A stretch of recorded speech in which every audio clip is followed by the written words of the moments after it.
Hey everyone, welcome back. I hope you enjoyed my first Discovery review. This is the second one. We're gonna keep going with this. Still don't know how to start it. Still probably should have like a splash screen or something like that. Should probably remember to silence my devices. If you enjoy these videos, please make sure that you hit subscribe so you get a notification every time one of these gets uploaded. Of course, I am also on Twitch. I'm streaming every Monday, Wednesday, and Friday. Again, all the links will be in the description below for all my social medias, everything like that. So if you want to give me a quick follow on them, go ahead. But we're not going to mess around right now. We're going to jump straight into it. Episode 2, Star Trek Discovery. So what we're going to do, guys, is we're going to do same as we did last time. We're going to quickly go over what happened in the episode. We're going to talk about what is good, what is bad, and what I hope happens in the future. Let's get into it. Very much like the first episode, very frantic, very fast opening. We literally start off where we left off. Discovery crew are unconscious, they've come out the wormhole, they're crashing to an unknown planet, and everything's going really horribly wrong. The planet's it looks like a bit like a Praxis situation, like part of the planet's blown up and is now floating around the planet, so I hope we'll find out what that was all about at some point. Detmer suggests doing a thermal roll, which is basically rolling the ship and allowing the shields to take the brunt of what's going on. It works, they crash onto some ice, but they survive. Detmer bumps her head, starts acting a little bit funny. Is it concussion? Is it PTSD? Is there something that happened to her? She went through the wormhole? We don't know yet, but she's acting a little bit funny about it all. Saru, on the other hand, he is acting captain, and he is rocking it. Since he's had those tendrils removed, he's like proper assertive, knows how to be a captain now. It's great to see that, actually. So he orders repairs to go underway. Lots of repairs to be done. Ship's in a bad way, but Tilly says there is life on this planet. So they're going to go out and make first contact. Georgiou then turns up because we all thought she was going to be Section 31 show, but nope, she's there in the future as Discovery. So she turns up. Tilly points out there's some Leland on her shoe because she is that brutal. She's used to getting her own way. So she starts trying to order people around to do things that she wants to do. Saru, he shows a backbone. He stands up to her. He's like, no, this is my ship. You want to be on my ship? You gotta do what I gotta do. The next shot was a thing of beauty. At the end of season 2, Culber put Stamets into a coma, and so we see the sick bay and we see Stamets on the bed in a coma, and everything's quiet and still. Culber comes over, injects something in him to wake him up, and suddenly the sick bay comes to life, and it's an incredible shot, really well done. There's lovely interaction between Culber and Stamets. I just love that line where they turn around and goes, "It's good to have you back." Stamets says to Culber, "It's good to have you back," and it really is, because Culber is back. Back in the sick bay, Detmer's still acting strange, but she's been told that she's been cleared for duty, so it's not a concussion. We just don't know what it is. So is it emotional, or is it something that's been happened in the wormhole as you expected? There is a meeting between Georgiou, Tilly, Saru, and Nan, where they're trying to decide what to do. Georgiou, of course, is on the front foot, always trying to lead the offensive. Saru, showing Starfleet values. I've just realised, by the way, I'm wearing a Star Wars t-shirt as I'm doing a Star Trek review. Is that allowed? Am I allowed to do? I'm going to call it. I'm going to say we're allowed that. It's fine. You're allowed to like both. I'm going to say it's fine. So there's the meeting between Georgiou, Tilly, Saru, and Nan. Georgiou on the front foot, trying to tell people what to do, trying to be a bit aggressive about it all. Saru being, nope, we are Starfleet, we're Federation, we're going to lead as we always have done. And that's a nice little, you'll see that develop as this episode goes on. They talk about first contact, and even though they're the ones who would clearly have the lesser technology, they're still sort of holding those values through. And of course, it's a very good example of sort of the difference between the Federation and the Terran Empire. Even though we're not in the mirror universe, it's quite cool to see that playing up. We then cut to very quickly Stamets being his usual grumpy, arrogant self, trying to help out in engineering, even though he's severely injured. Jet, Reno, and Stamets not quite getting on, but it's quite fun to see them doing it. Tilly and Saru head away on the away mission to go to make first contact and try and get some help. And everyone's concerned for Michael. They don't know where Michael Burnham is. Saru's really talking about what's going on there and now, keeping everyone focused. And it's just this lovely moment where he's just like, Tilly, you would be a wonderful first impression. It just shows you how far Tilly's the most human character on the show, and it's nice to see. And also she's always been looking for affirmation of who she is and what she does, and she gets it continually. And Saru is showing himself to be a great captain and a great leader in this scene. We find out that it's parasitic ice. Parasitic ice. So in Shade, the ice expands, but not. So the crew are they're not going to live for very long if they don't get out of there. There's an interaction between Giorgio and Nan, and Giorgio's very much like, "Why did you stay here? You're on the Enterprise. Why would you stay?" And there's a lovely moment of she stayed for Ariam, who sacrificed herself, and it was like a life for her life, and Ariam did save Nan, so it's just a beautiful way of doing that. But it was also a way of finding out, why did Giorgio stay on Discovery? She could have gone back to Section 31. There was time for her to do that, but she's like, I love jumping from universe to universe, which she has done. But also, I think it's because she likes the chaos. She does say she doesn't like the bureaucracy, but I think she likes the chaos. Hello, Giorgio. You must have an enormous visible spectrum. 74,000 nanometers. We should talk. Why do you care about his visual spectrum? At least this time he's not like sneezing on people. Tilly and Saru have come across a mysterious character, and they follow him, and they head into a bar, and it's very much that scene in a Western when they walk in.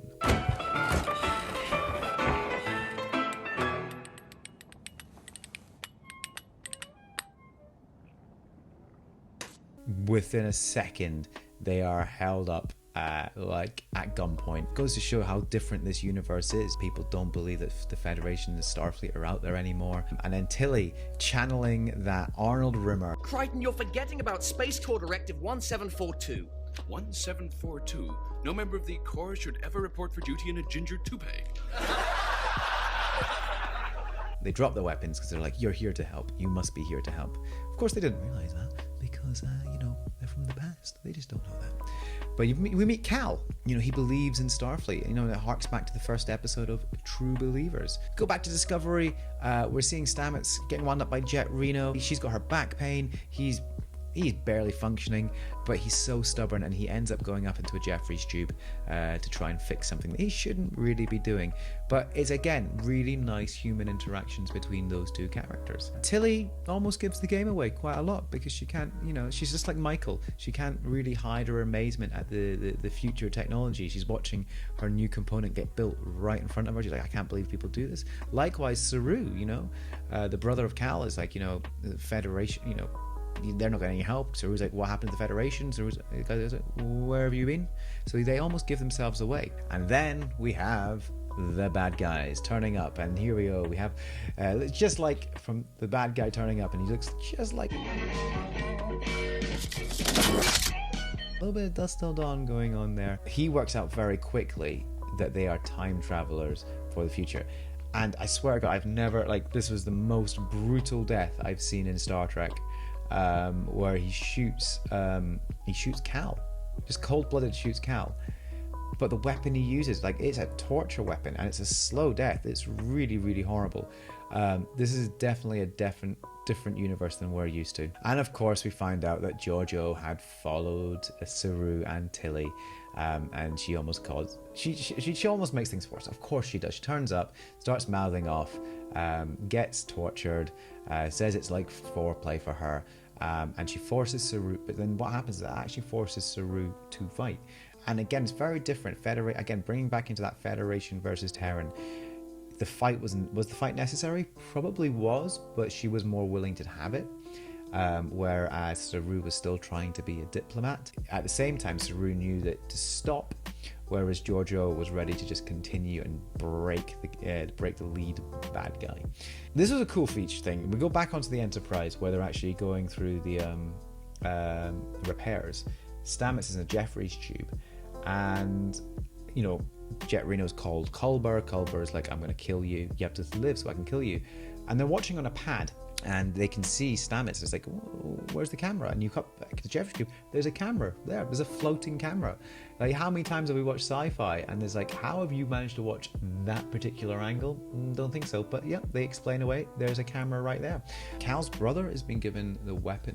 And it's like he's got the choice of either killing the guy who's been subjugating them or letting him go. And he sees the values of the Federation Even though he wasn't a believer like his brother Cal, he becomes one because he sees how Saru and Tilly lead, and it's just it shows that, you know, I mean, obviously they're from the past and they haven't gone through the burn and everything like that, but they've got those values, and those values still matter in a future that is so chaotic.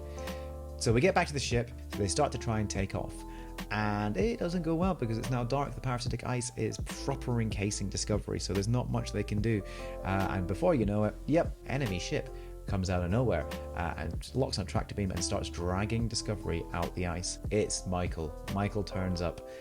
She looks a bit different, and of course she does. Everyone's happy to see her. Even Giorgio is really happy to see Michael. And of course, Michael reveals that it's been a year. So we've had a year now of Michael learning about this universe, Discovery just arriving. It's going to be interesting to see how that goes on. What was good about this episode? Again, just like in the first episode, this show continues to be one of the most beautifully shot Star Treks. It is absolutely stunning. I love the way it looks, and I think it shows you how the gap between cinema and TV has narrowed. I'm so happy that it was a Discovery episode. The show's called Star Trek Discovery. It was nice that we concentrated on Discovery. But what was even nicer, one of the problems I had with the first season of Star Trek Discovery was that it was very much, again, Michael Burnham and a few core characters.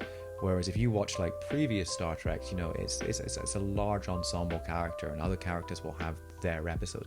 Within this one episode, you had lots of different characters having lots of different roles and different moments to shine. It very much was about upholding the values of the Federation, which I really liked about that. So, Strange New World, tick. First Contact, tick. Federation values, tick. It was, you know, in that sort of sense, it was really, really good. And of course, it continues to be like Doug Jones as Saru. It continues to be just a fantastic character, fantastic acting. I love that walk that he's developed for Saru. Tilly is just brilliant. We all love Tilly, but it is a good episode overall. What's bad about it? There's not much bad about it. It's quite, you know, it's got a very clear A and B story, and I love the way that they are and they come together. So that's really good. So it's quite clear. I think if I'm being nitpicky here, I'm being very nitpicky. We get it, Giorgio. You're a badass. We get it. Like, it was a little bit heavy-handed in the way that they sort of delivered it. She was, you know, she's obviously, I think Giorgio's going to clearly thrive in this more chaotic universe. But I think it was more of a case of, like, we get it, she's a badass, you don't have to keep ramming it down our throats. Again, I'm nitpicking. I actually think I preferred this episode to last week's episode. What do I want to see next? Well, because I've recorded this video so late, I have seen some of the early press shots from the next episode, and it's already answered my question. It's like, we're going to go back to Earth. Of course, that's what I want to see. I want us to meet what is left of the Federation. We now have a ship that can not only they have the plentiful dilithium for that, you know, since traveling from the past, but not only that, but they've also got the spore drive. They can get there in a matter of seconds if they really, really wanted to. So I want to see them go back to Earth. I want us to find out where the Federation is, why it collapsed so quickly, what is left, what planets are left there. We only had 6 stars on that Federation flag. Who is left as part of the Federation? Who are the true believers still? What is Discovery's mission going to become? So that's what I want to see happening. So go back to Earth, find out the story of the Federation, and find out what Michael's been doing for the last year as well. Where is Book? Let's find out. Did she and Book hook up? Book and Hook? We don't know. So I'd love to see that. So guys, thank you so much for listening to my review of Star Trek Discovery Episode 2. Again, I hope that you enjoyed it. If you did, again, hit subscribe. You'll get the notifications when anytime I get any videos go up. There's lots of videos I'm planning on doing. Of course, I'm on Twitch as well, so make sure you come and follow me over Twitch. I stream every Monday, Wednesday, Friday. Follow me on social media. I've got Facebook, Twitter, Instagram. All the links for all of this stuff will be in the chat below. But I'm gonna head off now, guys. Thank you very much for listening. See ya. A budding relationship. I'm not controlling this right now. I've not told him to do anything. Hugo Harris has become sentient. Oh, and who's this pork pie hat wearing douchebag?